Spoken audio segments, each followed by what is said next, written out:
وہ غریب باتیں دارا شکوہ کرتا تھا، مذہب کے خلاف بہت ساری باتیں اس کی ظاہر ہوئی۔ اورنگزیب کو یوں محسوس ہوا کہ اگر دارا کی یہ غلطیاں ایسے ہی بڑھتی رہی تو بادشاہ کے محل سے کفر و شرک کا معاذ اللہ جو ہے وہ پھیلاؤ ہوگا، بلکہ دارا کے بارے میں اس کے مداح لکھتے ہیں جنہوں نے اورنگزیب کو منہ بھر بھر گالیاں دیے دارا کی محبت میں، ان مورخین نے لکھا ہے کہ جب وہ کپڑے پہن کر اپنے تخت پہ بیٹھتا تھا تو ادھر ادھر ادھر اور تاج پر باضابطہ طور پر بتوں کی مورتیاں لگی ہوتی تھی، اس انداز سے وہ آتا تھا۔ بلکہ کبھی دلی کی جامع مسجد میں جمعہ پڑھنے آیا تو بھی اسی انداز سے آیا۔ کبھی لوگوں کو جو ہے وہ ہمت نہ ہوئی کہ اس کو ٹوکے۔ یہ بات اورنگزیب کو بہت کھٹکتی تھی، اس لیے کہ اورنگزیب بچپن سے متقی صالح نیک طبیعت انسان تھا اور وہ مذہب کا بڑا سختی سے پابند تھا، کیونکہ ملا جیون جیسے استاد کی صحبت اللہ نے ان کو عطا کی تھی۔ اورنگزیب کو ایک ٹینشن تو یہ تھا ہی کہ اس کا الہاد اگر اس طرح بڑھتا رہا تو بہت تکلیف ہوگی اور لوگوں کو کفر سے روکا نہیں جائے گا۔ دارا کا کہنا یہ تھا کہ میں یہ جو کرتا ہوں ایک طبقے کو خوش کرنے کے لیے کرتا ہوں، لیکن بات یہاں پر بہت دو چار کی طرح کہہ دوں کہ کسی طبقے کو خوش کرنے کے لیے اسلام نے طریقہ یہ بتایا ہے کہ اس کے ساتھ اخلاق سے پیش آؤ۔ اسلام یہ نہیں کہتا کہ کسی کو خوش کرنے کے لیے اس جیسے بن جاؤ۔ آپ شرابی کو خوش کرنے کے لیے اتنا تو کر سکتے ہیں، اس کے چہرے کی تعریف کر دے کہ شرابی خوش ہو جائے، اس کے چلنے کی تعریف کر دے کہ شرابی خوش ہو جائے، لیکن آپ شراب کی تعریف کریں تو آپ مجرم ہوں گے۔ خوش تو چہرے کی تعریف سے بھی کیا جا سکتا ہے، خوش تو چلنے کی تعریف سے بھی کیا جا سکتا ہے، خوش تو اس کی آواز کی تعریف سے بھی کیا جا سکتا ہے۔ کیا ضروری ہے کہ شراب کی تعریف سے آپ شرابی کو خوش کریں؟ بلکہ یہ تو اس کو شراب پر دلیل کرنا ہے، یہ تو اس کو شراب پر اکسانا ہے، اور اسلام نے جس کو حرام کیا تم اس کی تعریف کیسے کر سکتے ہو؟ تو یہ کہ ایک طبقے کو خوش کرنے کے لیے ہم یہ کرتے ہیں، ہرگز نہیں۔ اور سن لو، قرآن نے کہہ دیا وَلَن تَرْضَىٰ عَنْكَ الْيَهُودَ وَلَا النَّصَارَىٰ، کہ تم یہود اور نصارہ کو، کافروں کو اس وقت تک خوش نہیں کر سکتے حَتَّىٰ تَتَّبِعَ مِلَّتَهُمْ، جب تک کہ تم ان کے مذہب میں داخل نہ ہو جاؤ وہ تم سے خوش نہیں ہو سکتے۔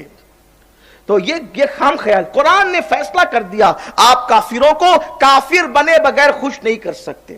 کچھ بھی، کتنے بھی نیوٹرل ہو جاؤ، کتنے بھی آپ جو ہے وہ اس طریقے کی باتیں کرنے لگو، کافر کفر کبھی خوش نہیں ہوگا اسلام سے جب تک کہ تم اسلام چھوڑ نہ دو۔ اور اسلام چھوڑو گے تو کیا خدا کی پناہ ملے گی، خدا کی مدد ملے گی؟ ہرگز نہیں، ہرگز نہیں۔ تو یہی سوچ تھی اس کی، گویا کہ اس کے داداؤں کی میں سے اکبر کی طرح اس کی سوچ تھی کہ طبقے کو خوش کرنے کے لیے کرنا چاہیے۔ دوسرا ایک معاملہ یہ تھا اس کا کہ وہ شاہ جہاں پہ مکمل چھایا ہوا تھا، کیونکہ سارے بیٹے مراد ہو، شجاع ہو یا پھر اورنگزیب ہو، یہ سب شاہ جہاں سے دور تھے، یہ سب دور تھے، اور قریب میں صرف دارا شکوہ تھا۔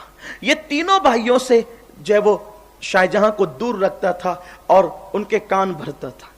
یوں تو دارا شکوہ سے بڑا پیار تھا، لیکن جب شاہ جہاں اخیر عمر میں مبتلا ہو گئے مرض میں، ان کا پیشاب بند ہو جاتا تھا، ان کو آخری عمر میں یہ مرض ہو گیا تھا، عمر بڑی ہو گئی تھی، اس لیے شاہ جہاں رحمت اللہ تعالی علیہ کچھ بڑھاپے میں دماغ بھی کچھ کم کام کرتا ہے انسان کا، تو بہت زیادہ ورگلاتا رہتا تھا۔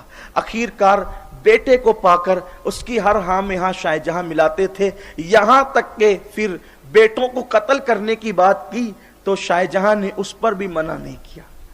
اب آپ کہیں کہ آپ تو شروع میں کہہ چکے بڑے نیک تھے، لیکن بھائی انسان میں کچھ خوبیاں ہوتی ہیں اور کچھ خرابیاں بھی ہوتی ہیں، لیکن ہم خوبیوں کا تذکرہ کرنے بیٹھے ہیں، مگر چونکہ تاریخ آپ کے سامنے پیش کرنا ہے تاکہ غلط فہمی کا ازالہ ہو، تو یہ گھیرے رہتے تھے اپنے معاملات کے ساتھ، اور شاہ جہاں کو ان تینوں سے ملنے بھی نہیں دیتے تھے۔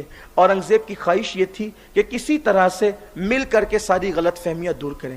اورنگزیب کو کے حوالے سے شاہ جہاں کے دل و دماغ میں اتنی نفرت بٹھا دی گئی کہ یہاں تک کہہ دیا گیا کہ وہ تو ہندوستان کی سرزمین پر آپ کا نام ختم کر کے اپنا نام کا سکہ چلانا چاہتے ہیں اور اپنی علل اعلان حکومت، آزاد حکومت وہ چاہتے ہیں.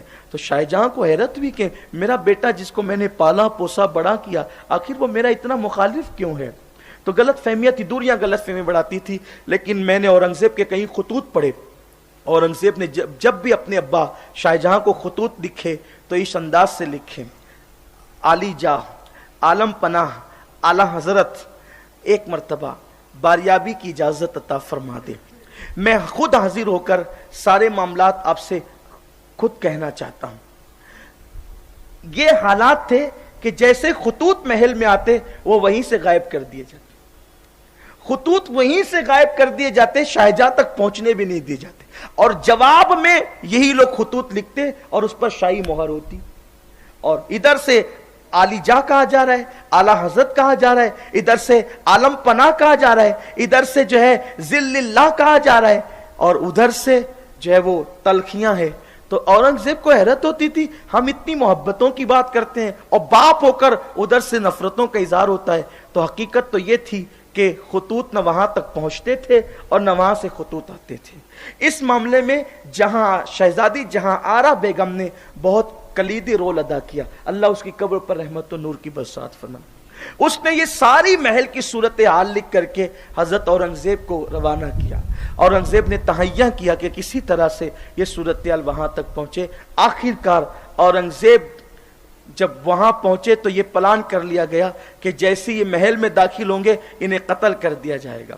اور بر وقت یہ اطلاع ان کو پہنچ گئی تو وہ محل میں اب تنہا یا نہتے داخل ہونے کی بجائے ہزاروں کی فوج لے کر کے وہ سیدھا داخل ہو گئے. اور انہوں نے کہا کہ جس باپ کو میرے حوالے سے مسمائنڈ کیا جاتا ہے، کیوں نہ ایسا ہو کہ جو لوگ زہر اگلنے والے لوگ ہیں ان کو میرے باپ سے ملنے ہی نہ دیا جائے. اور اورنگزیب نے اس طرح سے اپنے والد حضرت شاہ جہاں کو ایک جو ہے وہ کمرے کے اندر رکھا اور یہ پابندی لگا دی کہ اب یہ کسی سے نہیں مل سکتے اور ان سے کوئی نہیں مل سکتا.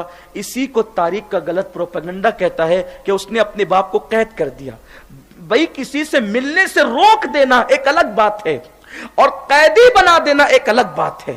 آپ اس میں غور تو کریں، کتنی اہم بات ہے یہ. جو ہمارے نوجوان ٹی وی کے ڈیبیٹ کو دیکھ کر کے اورنگزیب کو گالیاں دے رہے ہیں، اورنگزیب کے نام سے کوئی شہر نہیں ہونا چاہیے، اورنگزیب کے نام سے کوئی گلی نہیں ہونا چاہیے، اورنگزیب کے نام سے کوئی روڈ نہیں ہونا چاہیے. اور تاریخ تو پڑھو آپ کہ اورنگزیب نے قید نہیں کیا باپ کو. ارے جو باپ سے اتنی محبت کرتا تھا، اتنی محبت کرتا تھا کہ اورنگزیب کے بیٹے جب حافظ قرآن ہوئے اور اورنگزیب نے کہا کہ جاؤ تم اپنے دادا کو سلام کرو، تو وہ سلام کرنے کے لیے شاہجہاں کے پاس گئے. تو شاہجہاں نے کہا بیٹے آج عید تو نہیں ہے، تم کیوں سلام کرنے کے لیے آئے ہو؟ کہا دادا جان ہم دونوں حافظ قرآن ہو گئے ہیں اس لیے ہم آپ کو سلام کرنے آئے ہیں. تو شاہجہاں نے بڑی حسرت سے کہا تھا کہ آج تو تمہارے باپ کے لیے عید کا دن ہے، شاہجہاں کے لیے نہیں. اس لیے کہ رسول اللہ کی حدیث ہے کہ جس کا بیٹا حافظ قرآن ہوتا ہے قیامت کے دن اس کے سر پر ایک نور کا تاج رکھا جائے گا جس سے پورا میدان محشر منور ہوگا. کاش میرا کوئی بیٹا بھی حافظ قرآن ہوتا تو یہ شرف اللہ مجھے بھی عطا کرتا، لیکن میں اس سے محروم ہوں کہ میرے بیٹے کو تو یہ شرف ملے گا لیکن قیامت میں مجھے نہیں ملے گا. دونوں بچے اورنگزیب کے پاس آئے. کہا دادا نے حسرت سے یہ کہا، اورنگزیب اکھنڈ بھارت کا بادشاہ تھا لیکن کہا کہ میرے باپ کی تمنا یہ ہے کہ میرا بھی کوئی بیٹا حافظ قرآن ہو. تو اب اورنگزیب اس وقت تک اپنے گھر سے قدم نہیں نکالے گا جب تک کہ حافظ قرآن نہ ہو جائے. ہند کی تاریخ گواہ ہے کہ باپ کی حسرت کو پورا کرنے کے لیے ادھیڑ عمر میں اورنگزیب نے ساری حکومت کو کمرے میں بیٹھ کر چلاتے ہوئے صرف 6 مہینے میں قرآن مقدس حفظ کیا. صرف 6 مہینے میں. جو اپنے باپ کا ایک حسرت والا جملہ اس شان سے پورا کر دے وہ باپ کا بے وفا ہوگا، وہ باپ کا غدار ہوگا، وہ باپ کو قید کرنے والا ہوگا؟ نہیں. اورنگزیب کو خوف یہ تھا کہ اگر میرا بھائی دانا شکو یا کوئی ایکس وائی زیڈ ان کے پرانے ملنے والے ان سے ملتے رہے تو یہ پھر کوئی فتنہ پیدا کریں گے، کوئی فتنہ نہ ہو، اس لیے کمرے میں رکھ دیے گئے اور کسی سے ملنے کو روک دیا گیا. اسی پر اتنا ڈرامہ اور اتنے قصے گڑے گئے، اسی پر اتنی کہانیاں گڑی گئی. قید کر دیا، قید کر دیا، قید کر دیا. ارے نادان، جو ہندوستان کی ایک لڑکی کو اتنا انصاف دے. اب بات میں سمیٹنے لگا ہوں، انشاءاللہ پھر کبھی گفتگو ہوگی، ٹائم ہو گیا اپنا. لیکن بس یہاں پر ایک اہل علم کے لیے، اہل انصاف کے لیے، کیونکہ مجھے پتا ہے گفتگو پتہ نہیں کون کون سنے گا، اللہ کرے لوگوں تک حق پہنچے، تو اہل انصاف کے لیے میں دونوں واقعات رکھتا ہوں۔ ایک تو یہ کہ اپنے باپ کو قید کر دیا، جو اپنے باپ کا نہ ہو وہ دنیا میں پھر کس کا ہو سکتا ہے؟ لیکن دوسری طرف اورنگزیب کا کردار بھی تو دیکھو، اورنگزیب نے اپنی پوری زندگی کبھی کسی پہ ظلم نہیں کیا۔ ایک بادشاہ جسے دنیا شیواجی کہتی ہے، اس کے گھر کی ایک عورت جنگ کے میدان میں پکڑی گئی تو اورنگزیب نے کہا بیٹی کسی کی بھی ہو، اسلام کا نقطہ نظر یہ ہے کہ بیٹی بیٹی ہوتی ہے، اس لیے عزت کے ساتھ اس کو واپس کیا جائے گا اگرچہ دشمن کی بیٹی ہو۔ یہ نظریہ تھا، اور آپ کہتے ہیں باپ کو قید کر دیا، جو ماں باپ کا نہ ہوا وہ کسی کا نہیں ہو سکتا۔ بلکہ چلیے چھوڑیے ساری تاریخی روایات کو، چھوڑیے، کچھ روایت ہوتی ہے، کچھ درایت ہوتی ہے۔ درایت یعنی ثبوت ہوتے ہیں۔ ایک ایسا ثبوت پیش کرتا ہوں اورنگزیب کے عادل ہونے پر کہ انشاءاللہ تعالی اہل حق کو حق تک پہنچنے میں آسانی ہوگی، اور اسی پہ گفتگو انشاءاللہ ختم کر دیں گے۔ بنارس کی سرزمین پر جب آپ بنارس جائیں گے، بنارس کوئی آسمانوں پر تو نہیں ہے نا، بنارس تو زمین کے اوپر ایک شہر ہے۔ جب آپ بنارس جائیں گے تو آپ بنارس جا کر کے کسی سے پوچھئے گا کہ وہ جگہ کہاں ہے جس مسجد کی زمین دینے والا کوئی مسلمان نہیں تھا بلکہ بنارس کا ایک پنڈت تھا۔ ہم نے اس مسجد پہ جانا ہے جس کی زمین دینے والا مسلمان نہیں بلکہ ایک پنڈت ہے۔ پنڈت نے زمین دی ہے مسجد کے لیے۔ آخر ایسے حالات کیا پیش آئے تھے کہ پنڈت زمین دے رہا تھا مسجد کے لیے؟ کیوں دیا اس نے مسجد کے لیے زمین کیوں دی؟